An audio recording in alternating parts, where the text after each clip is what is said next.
ओम शांति। आज की तारीख है 1/5/2026 की सकार मुरली। मीठे बच्चे, तुमने रावण की मत पर बाप की गलानी की तो भारत कोड़ी तुल्य बना। अब उसे पहचान याद करो तो धनवान बन जाएंगे। बाबा ने प्रश्न पूछा, सीढ़ी के चित्र में कौन सा वंडरफुल राज समाया हुआ है? बाबा ने उत्तर दिया, आधा कल्प है भक्ति की डांस और आधा कल्प है ज्ञान की डांस। जब भक्ति की डांस होती है तो ज्ञान की नहीं, और जब ज्ञान की होती तो भक्ति की नहीं। आधा कल्प रावण की प्रलब्ध चलती और आधा कल्प तुम बच्चे प्रलब्ध भोगते हो। यह गुहा राज सीढ़ी के चित्र में समाया हुआ है। गीत। ओम नमो शिवाय। ओम शांति। बाप बैठ समझाते हैं, भक्ति मार्ग में बहुत ही भक्ति की डांस की, ज्ञान की डांस नहीं की। भक्ति की डांस जब होती है तो ज्ञान की नहीं, जब ज्ञान की होती है तो भक्ति की नहीं। क्योंकि भक्ति की डांस उतरती कला में ले जाती है। सतयुग त्रेता में भक्ति होती नहीं। भक्ति शुरू होती है द्वापर से। जब भक्ति शुरू होती है तो ज्ञान की प्रारब्ध पूरी हो जाती है। फिर उतरती कला होती है। कैसे उतरते हैं सो बाप बैठ समझाते हैं। मैं कल्प कल्प आकर बच्चों को कहता हूँ, तुम बच्चों ने हमारी बहुत ही ग्लानि कर दी है। जब जब भारत में इस आदि सनातन देवी देवता धर्म की बहुत ग्लानि होती है तब मैं आता हूँ। ग्लानि किसको कहा जाता है वह भी समझाते हैं।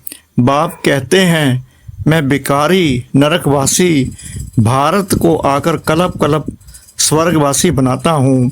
तुम मेरी ग्लानि आसुरी मत पर करने के कारण कितने कंगाल बन गए हो। राम राज्य था, अभी है रावण राज्य, जिसको हार और जीत दिन और रात कहा जाता है।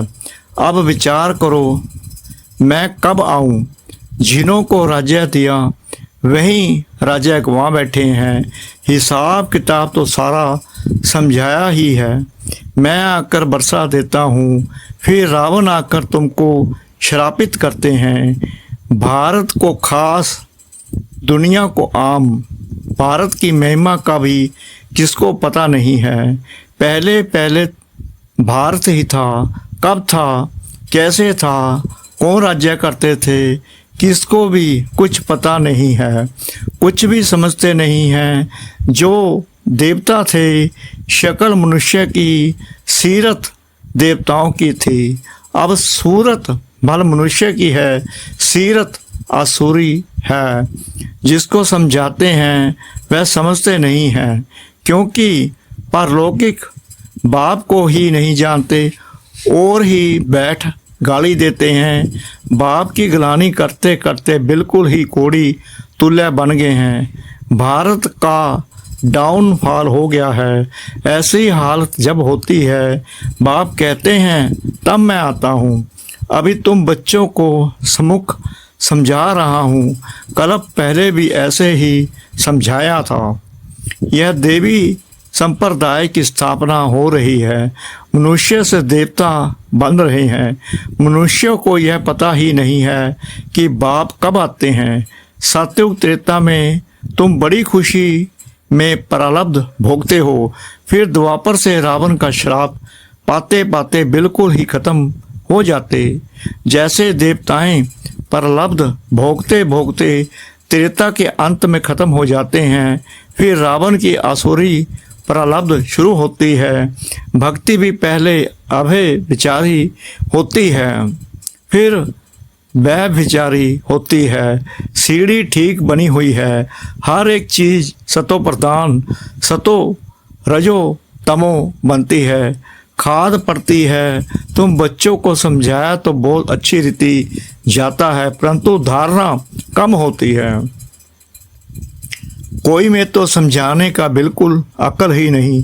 है, कोई अच्छे अनुभवी हैं जिनकी धारणा बड़ी अच्छी होती है। नंबरवार तो होते हैं ना, स्टूडेंट एक समान नहीं होते, कुछ ना कुछ नंबर जरूर रखेंगे। कोई को भी समझाना है, बाबा कहते हैं कोई को भी समझाना है बहुत सहज। बाप कहते हैं मुझे याद करो, मैं तुम्हारा बेहद का बाप सृष्टि कर चेता हूँ। मुझे याद करने से तुमको बेहद का बरसा मिलेगा, याद से ही खाद निकलेगी। सिर्फ यह समझाओ कि तुम भारतवासी सतयुग में सतो प्रधान थे, अभी कलयुग में तमो प्रधान बने हो।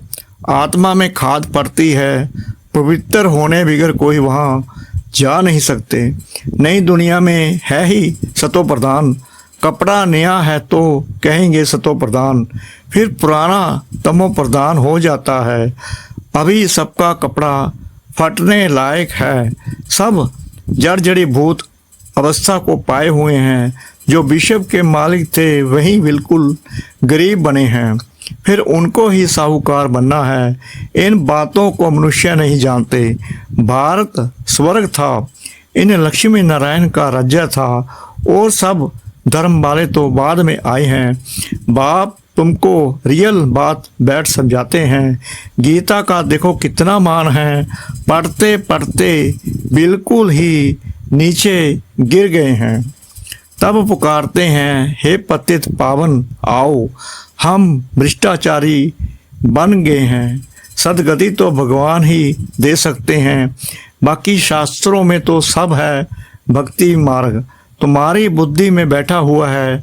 हम बाबा के ज्ञान से देवता बनते हैं, अब सारी दुनिया से वैराग्य है। सन्यासी भी भक्ति करते हैं, गंगा स्नान आदि करते हैं ना। भक्ति भी सतो प्रधान फिर रजो तमो होती है, यह भी ऐसे है।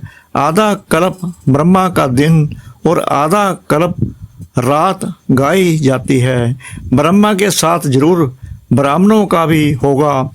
तुम अभी दिन में जाते हो, भक्ति की रात पूरी होती है।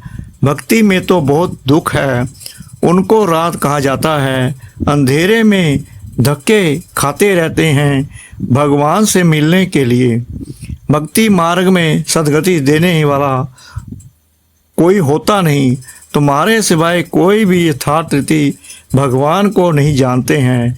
आत्मा भी बिंदी, परमात्मा भी बिंदी है, ये बात कोई भी समझ ना सके। परमात्मा ही स्वयं आकर ब्रह्मा तन से समझाते हैं। उन्होंने फिर भागीरथ बैल के रूप में दिखाया है।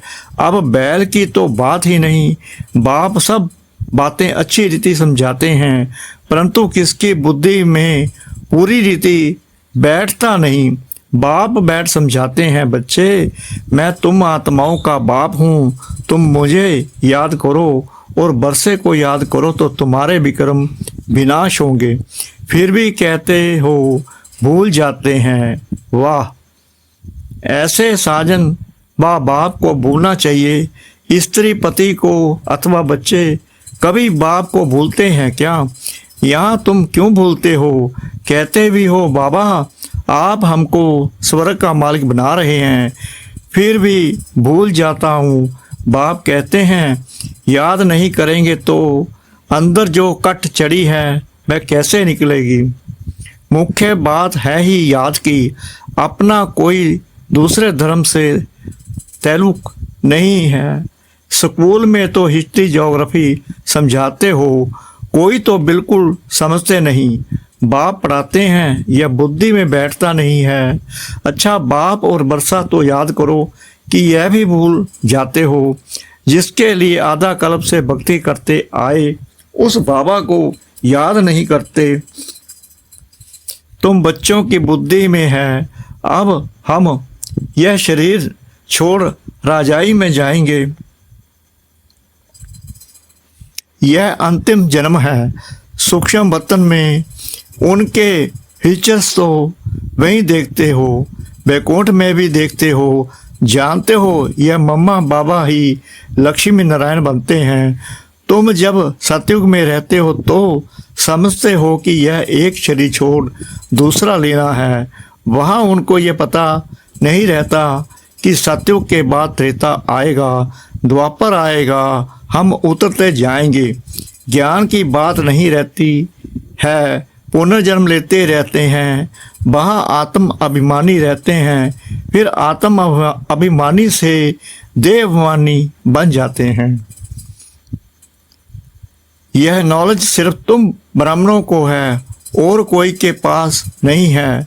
यह ज्ञान ज्ञानेश्वर जो ज्ञान का सागर बाप है वही सुनाते हैं। जरूर ब्रह्मा के बच्चे ब्राह्मणों को ही सुनाएंगे। ब्रह्मा के बच्चे हैं ब्राह्मण संप्रदाय, रात दिन का फर्क है। तुम पुरुषार्थ कर संपूर्ण गुणवान बनते हो। संपूर्ण निर्विकारी ग्रस्त व्यवहार में रहते हुए तुम बाप को याद करो। कर्म तो करना ही है। बुद्धि का योग बाप के साथ लगा रहे। कर्म भल कोई भी करो, बड़ाई का काम करो, राजाई का काम करो। राजा जनक का भी गायन है ना, राजाई करते रहो परंतु बुद्धि का योग बाप के साथ लगाओ तो वर्षा मिल जाएगा। बाप कहते हैं मन मना भव माम एकम याद करो। बाबा कहते हैं मुझे एक को याद करो। शिव बाबा कहते हैं सिर्फ शिव कहने से लिंग याद आएगा और तो सबके शरीर का नाम लिया जाता है। पाठ शरीर से बजाते हैं। अभी तुमको आत्म अभिमानी बनाया जाता है तो आधा कल्प चलता है। इस समय सभी हैं देह अभिमान में, वहाँ आत्म अभिमानी होंगे। यथा राजा रानी तथा प्रजा, यथा राजा रानी तथा प्रजा। आयु तो सबकी बड़ी होती है, यहाँ सबकी आयु कम है। तो बाप सम्मुख बैठ बच्चों को कितना अच्छी रीति समझाते हैं। हे आत्माओं, क्योंकि आत्मा ज्ञान लेती है, धारणा आत्मा में होती है। बाबा को शरीर तो है नहीं, आत्मा में सारा ज्ञान है। आत्मा भी सटार है, बाबा भी सटार है। वह पुनर्जन्म नहीं लेते हैं, आत्माएं पुनर्जन्म लेती हैं। इसलिए बाबा ने काम दिया था कि परमात्मा की महिमा और बच्चे की महिमा लिखकर आओ। दोनों की अलग अलग हैं। श्री कृष्ण की अलग महिमा है, वह साकार वह निराकार। इतना गुणवान किसने बनाया? जरूर कहेंगे परमात्मा ने बनाया। इस समय तुम ईश्वरीय संप्रदाय हो, तुमको बाप सिखला रहे हैं, पीछे फिर प्रारब्ध भोगते हैं। सतयुग में तो कोई नहीं सिखलाएंगे, भक्ति मार्ग की सामग्री ही खत्म हो जाती है। इस दुनिया से वैराग्य भी चाहिए, अर्थात देह सहित देह के सब संबंध छोड़ अपने को अशरीरी आत्मा समझना है। नंगे आए थे नंगे जाना है, यह पुरानी दुनिया खलास हो जानी है। हम सब नई दुनिया में जाने वाले हैं, बस यह याद की मेहनत करते रहो। इसमें ही फेल होते हैं, याद करते नहीं हैं। जो भी समझने के लिए आते हैं उनको भी यही समझाना है। शिव बाबा ब्रह्मा द्वारा कहते हैं कि मुझे याद करो तो याद से तुम्हारी खाद निकल जाएगी। तुम विष्णुपुरी के मालिक बन जाएंगे। बाबा कहते हैं तुम विष्णुपुरी के मालिक बन जाएंगे। विष्णुपुरी ही स्वर्गपुरी है। तो जितना हो सके बाप को याद करो। जिस बाप को आधा कल्प याद किया है अब वह सम्मुख आए हैं, कहते हैं मुझे याद करो। उनको कोई भी जानते नहीं, खुद ही आकर अपना परिचय देते हैं। मैं जो हूँ जैसा हूँ ऐसा कोई बिरला जानते और निश्चय करते हैं। निश्चय कर लेते हैं तो पुरुषार्थ कर वर्षा पा लेते हैं। शिव बाबा कहते हैं मुझे याद करने से ही तुम्हारे विक्रम विनाश होंगे और तुम पवित्र बन पवित्र दुनिया के मालिक बनेंगे। विक्रम कोई भी नहीं करना है। अच्छा मीठे मीठे सिकरा दे बच्चों प्रति माता पिता बाप दादा का याद प्यार और गुड मॉर्निंग। रूहानी बाप की रूहानी बच्चों को नमस्ते। हम रूहानी बच्चों की रूहानी बाप दादा को श्रद्धा भरी प्रेम भरी नमस्ते। शुक्रिया बाबा, शुक्रिया बाबा, शुक्रिया बाबा इस मीठी मीठी मुरली के लिए। धारणा के लिए मुख्य सार। नंबर 1, पुरुषार्थ कर संपूर्ण गुणवान बनना है। कर्म कोई भी हो लेकिन बाप की याद में रहकर करना है, कोई भी विकर्म नहीं करना है। नंबर 2, यह पुराना कपड़ा यानी शरीर जड़ जड़ी भूत है, इससे ममत्व निकाल देना है। आत्मा को सतो प्रधान बनाने का पूरा पूरा पुरुषार्थ करना है। वरदान, सदा अतीन्द्रिय सुख की अनुभूति करने वाले अटल अखंड स्वराज्याधिकारी भव। जो बच्चे संगम युग पर अतीन्द्रिय सुख का वर्षा सदा काल के लिए प्राप्त कर लेते हैं, अर्थात जिनका बाप के बिल पर पूरा अधिकार होता है, वह बिल पावर वाले होते हैं। उन्हें अटूट अटल अतीन्द्रिय सुख की अनुभूति होती है। ऐसे वारिस अर्थात संपूर्ण वर्षे के अधिकारी ही भविष्य में अटल अखंड स्वराज्य का अधिकार प्राप्त करते हैं। स्लोगन, जहाँ मेरापन आता है वहाँ बुद्धि का फेरा हो जाता है। मातेश्वरी जी के अनमोल महावाक्य। चढ़ती कला और गिरती कला की मुख्य जड़ क्या है? बहुत मनुष्य यह प्रश्न पूछते हैं कि जब इतना पुरुषार्थ कर जीवन मुक्ति पद को पाते हैं तो फिर वहाँ क्या कारण बनता जो हम नीचे गिरते हैं। भल हम कहते भी हैं कि यह हार और जीत का खेल है, इसमें चढ़ती कला और उतरती कला होने का भी कोई कारण जरूर है, जिस कारण के आधार पर यह खेल चलता है। जैसे पुरुषार्थ से हम चढ़ रहे हैं वैसे गिरने का भी कारण जरूर है। अब कारण भी कोई बड़ा नहीं है, जरा सी भूल है। जैसे परमात्मा कहता है मुझे याद करो तो मैं तुमको मुक्ति जीवन मुक्ति पद दूंगा, वैसे ही जब बॉडी कॉन्सेंस वो परमात्मा को भूलते हैं तो गिरते हैं, फिर वाम मार्ग में चले जाते हैं, फिर 5 विकारों में फंसने से दुख उठाते हैं। तो यह हुआ अपना दोष, ना कि रचता का दोष है।